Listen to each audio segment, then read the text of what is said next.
ওম শান্তি। আজকে তারিখ হলো 8 জুলাই 2025। প্রাতঃ মুরলী ওম শান্তি বাপ দাদা মধুবন। আজকের মুরলীতে বাবা বলেছেন, মিষ্টি বাচ্চারা, তোমাদের এই জীবন হলো অনেক অনেক অমূল্য, কেননা তোমরা এখন শ্রীমত অনুসারে বিশ্বের সেবা করছো। এই হেলকে হেভেন বানিয়ে থাকো। তো বাবা বলেছেন যে মিষ্টি বাচ্চারা, তোমাদের এই জীবন হলো অনেক অনেক অমূল্য, কেননা তোমরা এখন শ্রীমত অনুসারে বিশ্বের সেবা করছো। এই হেলকে হেভেন বানিয়ে থাকো। প্রশ্ন: খুশি উধাও হয়ে যাওয়ার কারণ কি এবং এর নিবারণ কি? উত্তর: খুশি উধাও হয়ে যায় এক দেহ অভিমানে আসার কারণে। তো খুশি চলে যায় কেন? 1 নম্বর হচ্ছে দেহ অভিমানে আসার কারণে। 2, অন্তরে কোনো শঙ্কা যদি উদ্ভব হয় তাহলেও খুশি উধাও হয়ে যায়। সেই জন্য বাবা রায় দিচ্ছেন যে যখনই কোনো শঙ্কা উৎপন্ন হবে, সাথে সাথে বাবাকে জিজ্ঞেস করো। দেহি অভিমানী হয়ে থাকা অভ্যাস করলে সর্বদাই খুশি থাকবে। তো বাবা বলছেন যে দেহি অভিমানী হয়ে থাকার অভ্যাস করলে আমরা সবসময় খুশিতে থাকতে পারবো। ওম শান্তি। উচ্চ থেকে উচ্চ ভগবান আর তারপর ভগবানুবাচ, বাচ্চাদের সামনে আমি তোমাদেরকে উচ্চ থেকে উচ্চ বানিয়ে দিই। তাই বাচ্চারা, তোমাদের কত খুশি হওয়া উচিত। তোমরা বুঝতে পারো যে বাবা আমাদেরকে সমগ্র বিশ্বের মালিক বানিয়ে দেন। দুনিয়ার মানুষ বলে পরমপিতা পরমাত্মা হলেন সর্বোচ্চ, কিন্তু বাবা স্বয়ং বলেছেন, আমি তো বিশ্বের মালিক হই না, ভগবানুবাচ। আমাকে দুনিয়ার মানুষ সর্বোচ্চ ভগবান বলে, কিন্তু আমি বলছি যে আমার বাচ্চারা সর্বোচ্চ। যুক্তি সহকারে বলছি, আগের গল্পের মতোই ড্রামা অনুসারে পুরুষার্থ করাচ্ছেন। বাবা বোঝাচ্ছেন, কোনো বিষয় যদি বুঝতে অসুবিধা হয় তবে জিজ্ঞাসা করো, দুনিয়ার মানুষ তো কিছুই জানে না। বৈকুণ্ঠ কেমন আর এই দুনিয়ার অবস্থা কেমন? যত বড় নবাব বাদশাহই হোক কিংবা আমেরিকায় যত বড় ধনী ব্যক্তি হোক না কেন, লক্ষ্মীনারায়ণের মতো কখনোই হবে না। তো বাবা বলছে, লক্ষ্মীনারায়ণের মতো তো কখনোই হবে না। ওরা হোয়াইট হাউস ইত্যাদি বানায়, কিন্তু ওখানে স্বর্গে তো রত্নখচিত গোল্ডেন হাউস বানানো হবে। তো সত্যযুগে কী হবে? রত্নখচিত গোল্ডেন হাউস বানানো হবে। ওই দুনিয়াটাকেই সুখধাম বলা হয়। তোমরা হিরো হিরোইনের পার্ট প্লে করো, তোমরা হিরে তুল্য হয়ে যাও। সেটা ছিল স্বর্ণযুগ, এখন এটা হলো লৌহ যুগ। বাবা বলেছেন, তোমরা কতই না ভাগ্যবান। ভগবান নিজে বসে থেকে বোঝাচ্ছেন, তাই তোমাদের কত খুশি থাকা উচিত। তোমাদের এই পড়াশোনা তো নতুন দুনিয়ার জন্য। তোমাদের এই জীবন অতি অমূল্য, কারণ তোমরা এখন বিশ্বের সেবা করছো। নরক থেকে স্বর্গ বানানোর জন্যই বাবাকে আহ্বান করা হয়, তাই তো হেভেনলি গড ফাদার বলা হয়। বাবা বলেছেন, তোমরাই হেভেনে ছিলে, এখন হেলে আছো, এরপর আবার স্বর্গ হবে। হেল শুরু হলে মানুষ হেভেনের কথা ভুলে যায়। পুনরায় এরকম হবে, পুনরায় তোমাদেরকে স্বর্ণযুগ থেকে লৌহযুগে যেতেই হবে।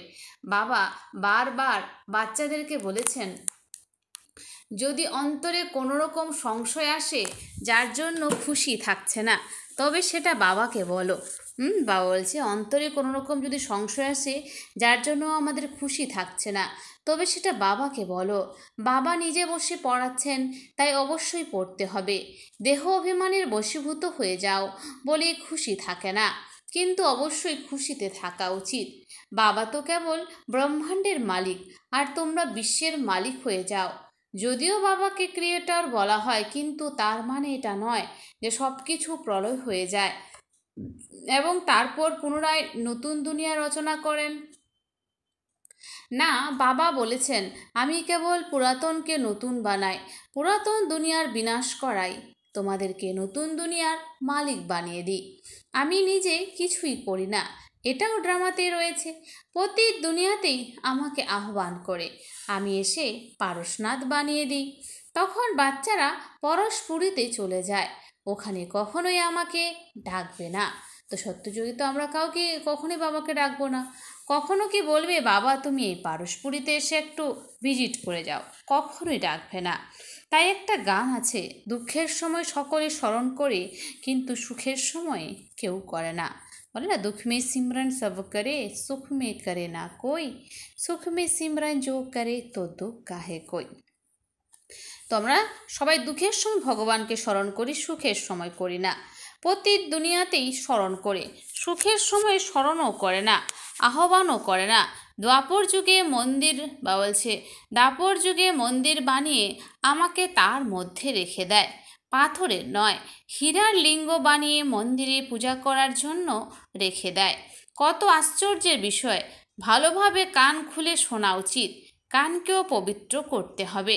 পিউরিটি ফার্স্ট বলা হয়, বাঘিনীর দুধ কেবল সোনার পাত্রেই রাখা যায়।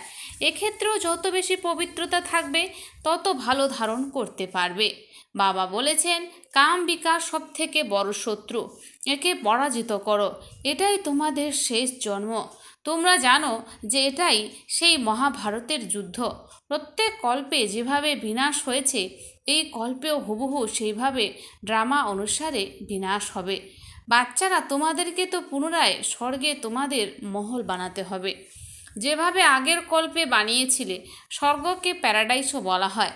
পুরাণ থেকে এই প্যারাডাইস শব্দটার উৎপত্তি। বলা হয়েছে বান সরোবরে নাকি পরীরা থাকে, ওখানে যে ডুব দেবে সেও পরী হয়ে যাবে।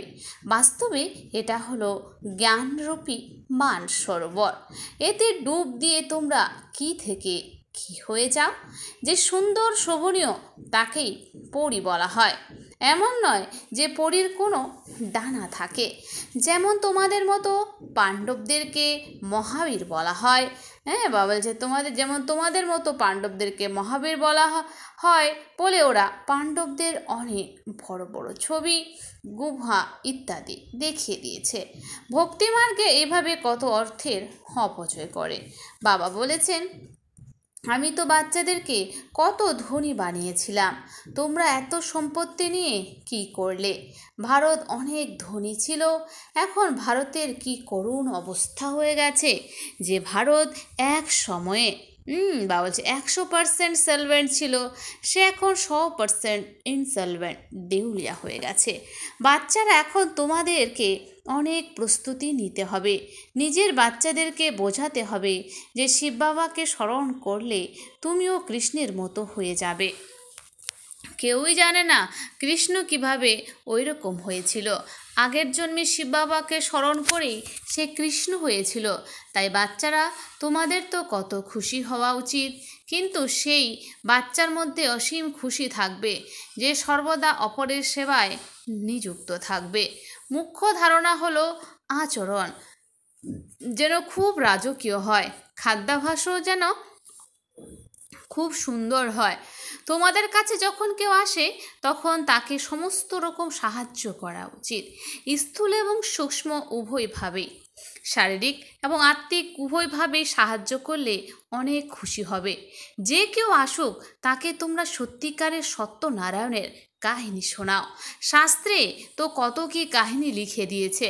বিষ্ণুর নাভি থেকে নাকি ব্রহ্মার উৎপত্তি হয়েছে, তারপর আবার ব্রহ্মার হাতে শাস্ত্র দেখানো হয়েছে। কিন্তু বিষ্ণুর নাভি থেকে ব্রহ্মার উৎপত্তি হবে কিভাবে? কত রহস্যপূর্ণ বিষয়। অন্য কেউ এসব বিষয় কিছুই বুঝবে না। নাভি থেকে বের হওয়ার কোনো ব্যাপার নেই। ব্রহ্মাই বিষ্ণু এবং বিষ্ণুই ব্রহ্মা হয়। ব্রহ্মা থেকে বিষ্ণু হওয়ার জন্য 1 সেকেন্ড সময় লাগে। সেকেন্ডে জীবন মুক্তির গায়ন আছে। বাবা দর্শন করিয়েছিলেন যে তুমি বিষ্ণুর এক রূপ হবে। সেকেন্ডের মধ্যে নিশ্চিন্ত হয়েছিলেন। বিনাশের দৃশ্যও দেখেছিলেন। আগে তো কলকাতাতে রাজার হালে থাকতেন। তো কলকাতায় তখন প্রথমে রাজার হালে থাকতেন, কোনো সমস্যাই ছিল না, অত্যন্ত রয়্যাল থাকতেন। এখন বাবা তোমাদেরকে এই জ্ঞানরত্নের ব্যবসা করতে শেখাচ্ছেন। এনার কাছে তো এই ব্যবসা কোনো ব্যাপারই নয়, কিন্তু এনার পাঠ আর তোমাদের পাঠের মধ্যে পার্থক্য আছে। বাবা এনার মধ্যে প্রবেশ করার সঙ্গে সঙ্গে সব কিছু ত্যাগ করে দিয়েছেন। ভাট্টি তো হতেই হতো। তোমরাও সব কিছু ত্যাগ করেছিলে, নদী পেরিয়ে ভাট্টিতে এসেছিলে, কত কিছুই না হয়েছিল, কিন্তু কাউকে পরোয়া করনি। বলা হয় কৃষ্ণের জন্য পালিয়ে গেছিল। কেন? কৃষ্ণ নাকি তাদের পাঠরানি করেছিল। বাস্তবে ওই ভাটটি তৈরি হয়েছিল তোমাদের মতো বাচ্চাদেরকে স্বর্গের মহারানী বানানোর জন্য। শাস্ত্রে তো কি না কি লিখে দিয়েছে, কিন্তু বাস্তবে অনেক আলাদা। তোমরা এখন এইসব বুঝেছ, পালিয়ে যাওয়ার কোনো ব্যাপার নেই। আগের গল্পেও গালাগাল শুনেছিলে, বদনাম হয়েছিল। এটা তো হলো একটা নাটক। যাহা কিছু হচ্ছে সব আগের গল্পের মতো। তো যা কিছু হচ্ছে সব আগের গল্পের মতো। তোমরা এখন ভালোভাবে বুঝেছ যে আগের গল্পে যারা রাজত্ব নিয়েছিল তারা এই গল্পে অবশ্যই আসবে। বাবা বলেছেন আমিও প্রতি গল্পে এসে ভারতকে স্বর্গ বানাই। তিনি পুরো 84 জন্মের হিসেব বলেছেন। সত্যযুগে তোমরা অমর থাকো, কখনোই অকালে মৃত্যু হবে না। শিব বাবা কালজয়ী বানিয়ে দিচ্ছেন। তিনি বলেছেন আমি হলাম কালেরও কাল। কাহিনীও রয়েছে, তোমরাই কাল জয়ী হয়ে যাও, অমরলোকে চলে যাও। অমরলোকে ভালো পথ পাওয়ার জন্য পবিত্র হতে হবে এবং দিব্যগুণও ধারণ করতে হবে। প্রতিদিন নিজের চাঁদ দেখো। রাবণের জন্য তোমাদের অনেক ক্ষতি হয়ে গেছে, এখন আমার দ্বারা তোমরা লাভবান হচ্ছ। ব্যবসায়ীরা এগুলো ভালো বুঝবে। এটা জ্ঞানরত্নের ব্যবসা। খুব কমজন ব্যবসায়ী এই ব্যবসা করতে পারে। তোমরা তো ব্যবসা করতে এসেছো। কেউ কেউ ভালো ব্যবসা করে 21 জন্মের জন্য স্বর্গের সওদা করে নেয়। কেবল 21 জন্ম নয়, তোমরা 50-60 জন্ম ধরে খুব সুখে থাকো। তো বাবা কি বললো যে 21 জন্ম নয়, আমরা 50-60 জন্ম আমরা খুব সুখে থাকি। পদমপতি কোটিপতি থাকো। বাবা যে আমরা পদমপতি কোটিপতি থাকি। দেবতাদের পায়ে পদ্মফুল দেখানো হয়, কিন্তু তার অর্থ কেউ বোঝে না। তোমরা এখন পদমপতি হচ্ছ, তাই তোমাদের খুব খুশিতে থাকতে হবে। বাবা বলেছেন আমি কত সাধারণ, তোমাদের মতো বাচ্চাদেরকে স্বর্গে নিয়ে যেতে এসেছি। তোমরাই ডেকেছিলে হে পতিত পাবন, এসো, এসে আমাদেরকে পবিত্র করে দাও। সুখধামী সকলে পবিত্র থাকবে। শান্তিধামের কোনো হিস্ট্রি জিওগ্রাফি হয় না, ওটা তো আত্মাদের দুনিয়া, আর সূক্ষ্মবতনের কোনো ব্যাপারও নেই।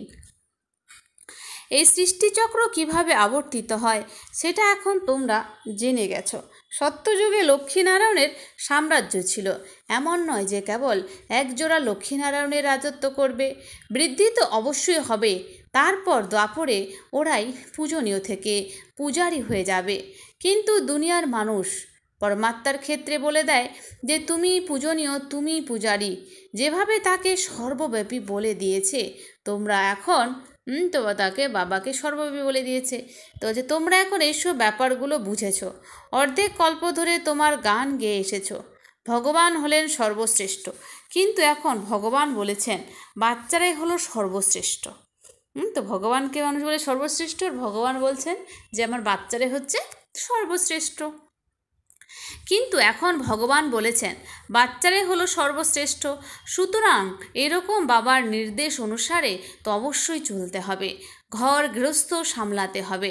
তো বলছে যে ঘর গৃহস্থও সামলাতে হবে। এখানে তো সবাই থাকতে পারবে না। সবাই থাকতে চাইলে তো অনেক বড় বাড়ি বানাতে হবে। তোমরা একদিন দেখবে যে একটু দর্শন করার জন্য নিচ থেকে ওপর পর্যন্ত কত বড় লাইন লাগবে। অনেকে তো দর্শন করতে না পারলে গালাগালি দিতে শুরু করে, মহাত্মার দর্শন করতে চায়। এখানে বাবা তো কেবল বাচ্চাদের জন্য বাচ্চাদেরই পড়াচ্ছেন। তোমরা যাদেরকে রাস্তা বলে দাও তাদের মধ্যে কেউ ভালোভাবে চলতে শুরু করে, আবার কেউ ধারণ করতে পারে না। কতজন আছে যারা কেবল শুনতে থাকে, কিন্তু বাইরে গেলে যেমন ছিল সেরকমই থেকে যায়। তখন আর সেই খুশি, পড়াশোনা এবং যোগ কোনোটাই থাকে না। বাবা কত করে বোঝান, চার্ট লেখো, নয়তো খুব আফসোস করতে হবে। চার্ট রাখতে হবে যে আমি বাবাকে কতক্ষণ স্মরণ করি। ভারতের প্রাচীন যুগের অনেক সুখ্যাতি রয়েছে। বাবা বলেছেন কোনো বিষয় যদি বুঝতে অসুবিধা হয় তবে বাবাকে জিজ্ঞাসা করো। আগে তো তোমরা কিছুই জানতে না।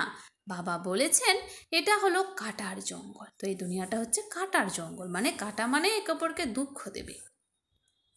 কাম বিকার সব থেকে বড় শত্রু, গীতাতে এটা লেখা আছে। আগে তো বাবা গীতা পড়তো কিন্তু কিছুই বুঝতো না। তো ব্রহ্মা বাবা এখানে নিজের অনুভব শেয়ার করেছেন যে ব্রহ্মা বাবা আগে গীতা পড়তো, কিন্তু গীতার অর্থ কিছুই বুঝতো না। সারা জীবন তিনি গীতা পড়েছেন, এটা বুঝতে পারতেন যে গীতার অনেক মহত্ব আছে। ভক্তিমার্গে গীতাকে কত সম্মান করা হয়। গীতা আকারে বড় হয়, আবার ছোট হয়। খুব অল্প দামে কৃষ্ণ এবং অন্যান্য দেবতাদের ছবি কিনতে পাওয়া যায়। সেই ছবিগুলো নিয়েই কত বড় বড় মন্দির বানায়। বাবা এখন বোঝাচ্ছেন তোমাদেরকে বিজয় মালার দানা হতে হবে। এরকম মিষ্টি বাবাকে বাবা বাবা বলে ডাকে, বোঝে যে তিনি স্বর্গের রাজত্ব প্রদান করেন। কিন্তু মায়া এতই শক্তিশালী যে এত কিছু শুনে এবং অন্যকে শোনানোর পরেও ত্যাগ করে চলে যায়। হ্যাঁ, তো অনেক বাবার বাচ্চা নিজে জ্ঞান শুনে অন্যকে শোনায়, তারপরও কিন্তু বাবাকে ছেড়ে আবার তারা চলেও যায়। বাবা বলে যখন ডেকেছ তখন বাবা মানে তো বাবাই। ভক্তিমার্গেও গান গায়। তিনি হলেন সকল পতির পতি এবং সকল গুরুরও গুরু। তিনি এখন আমাদের বাবা জ্ঞানের সাগর। তো তিনি এখন আমাদের বাবা জ্ঞানের সাগর, পতিত পাবন। তোমরা বাচ্চারা বলছো বাবা আমরা প্রতিকল্পেই তোমার কাছ থেকে উত্তরাধিকার নেই, প্রতিকল্পেই তোমার সঙ্গে মিলন হয়। তুমি তো অসীম জগতের পিতা, তাই তোমার কাছ থেকে আমরা নিশ্চয়ই সীমাহীন উত্তরাধিকার, নিশ্চয়ই সীমাহীন উত্তরাধিকার পাবো। মুখ্য হলো অল্প বা বাবা। এই অল্প কথাটার মধ্যেই বে বা বাদশাহী কথাটা রয়েছে। বাবা মানে উত্তরাধিকার। দুনিয়ায় সীমিত উত্তরাধিকার পাওয়া যায়, আর এখানে সীমাহীন উত্তরাধিকার পাওয়া যায়। হদের বা লৌকিক পিতা তো অসংখ্য রয়েছে, কিন্তু বেহদের বা পারলৌকিক পিতা কেবল একজন। তো বেহদের বাবা পিতা হচ্ছে মাত্র একজনই। আচ্ছা, মিষ্টি মিষ্টি 5000 বছর পরে পুনরায় এসে মিলিত হওয়া বাচ্চাদের প্রতি বাপদাদার স্মরণ, ভালোবাসার সুপ্রভাত। আত্মাদের পিতা তার আত্মারূপী বাচ্চাদেরকে জানাচ্ছে নমস্কার। আমরা সমস্ত আত্মারূপী বাচ্চারা জানাই মাতা পিতা বাপদাদাকে স্নেহ সুমন আর নমস্কার। ধারণার জন্য মুখ্য সার: 1. স্থূল কিংবা সূক্ষ্ম সেবা করে অপার খুশির অনুভব করতে হবে। স্থূল বা সূক্ষ্ম সেবা করে আমাদের অপার খুশির অনুভব করতে হবে এবং করাতেও হবে। আচার আচরণ এবং খাদ্যাভ্যাসে অত্যন্ত রয়্যালটি রাখতে হবে। তো আচার আচরণ এবং খাদ্যাভ্যাসে আমাদের অত্যন্ত রয়্যালটি রাখতে হবে। 2. অমর লোকে উচ্চ পদ পাওয়ার জন্য পবিত্র হওয়ার সাথে সাথে দিব্যগুণও ধারণ করতে হবে। অমর লোকে উচ্চ পদ পাওয়ার জন্য পবিত্র হওয়ার সাথে সাথে দিব্যগুণও ধারণ করতে হবে। নিজের চার্ট দেখতে হবে যে আমি কতক্ষণ বাবাকে স্মরণ করি। নিজের চার্ট দেখতে হবে আমি কতক্ষণ বাবাকে স্মরণ করি। অবিনাশী জ্ঞানরত্নের উপার্জন কি জমা করছি। শ্রবণেন্দ্রিয়কে কি পবিত্র করেছি, যার মাধ্যমে জ্ঞান ধারণ হতে পারে। বরদান: সেবা করতে করতে স্মরণের অনুভবের রেশ করে সদা লভলীন আত্মাভব। সেবা করতে করতে স্মরণের অনুভবের রেশ করে সদা লভলীন আত্মাভব। বাবার স্মরণে থাকো, আর স্মরণ করলে যে প্রাপ্তিগুলি হয় সেই প্রাপ্তির অনুভূতিগুলিকে আরও বৃদ্ধি করতে থাকো। বাবার স্মরণে থাকো, আর স্মরণ করলে যে প্রাপ্তিগুলি হয় সেই প্রাপ্তির অনুভূতিগুলিকে আরও বৃদ্ধি করতে থাকো। এর জন্য এখন বিশেষ সময় আর অ্যাটেনশন দাও, যার দ্বারা বোঝা যাবে যে এরা হলো অনুভবের সাগরে হারিয়ে যাওয়া লাভলীন আত্মা। যেরকম পবিত্রতা শান্তির বাতাবরণের অনুভব হয়, সেরকম বাবুজি যেরকম পবিত্রতা শান্তির বাতাবরণের অনুভব হয়, সেরকম লগনে মগন থাকা শ্রেষ্ঠ যোগী এই অনুভব হবে। নলেজের প্রভাব তো আছে, কিন্তু যোগের সিদ্ধি স্বরূপেরও প্রভাব হবে। সেবা করতে করতে স্মরণের অনুভবে ডুবে থাকো। স্মরণের যাত্রা দ্বারা অনুভবের রেস করো। স্লোগান: সিদ্ধিকে স্বীকার করে নেওয়া অর্থাৎ ভবিষ্যতের প্রারব্ধগুলিকে এখানেই সমাপ্ত করে দেওয়া। সিদ্ধিকে স্বীকার করে নেওয়া অর্থাৎ ভবিষ্যতের প্রারব্ধগুলিকে এখানেই সমাপ্ত করে দেওয়া। তো আমরা যে সিদ্ধি প্রাপ্ত করেছি সেটাকে যদি আমরা স্বীকার করি, তাহলে ভবিষ্যতে যে প্রারব্ধগুলি সেগুলি হচ্ছে আমাদের এখানে সমাপ্ত হয়ে যাবে। তো আমরা যাক, তো এটাই আমাদের বাবা বলছেন। তো সিদ্ধিকে স্বীকার করতে নেই। হ্যাঁ, অব্যক্ত ইশারা। সংকল্পের শক্তি জমা করে শ্রেষ্ঠ সেবার নিমিত্ত হও। সংকল্পের শক্তি জমা করে শ্রেষ্ঠ সেবার নিমিত্ত হও। বাচ্চারা, তোমরা শ্রেষ্ঠ সংকল্পের শক্তির দ্বারা যত যত সম্পন্ন হতে থাকবে, ততই শ্রেষ্ঠ সংকল্পের শক্তিশালী সেবার স্মরণ স্পষ্ট দেখা যাবে।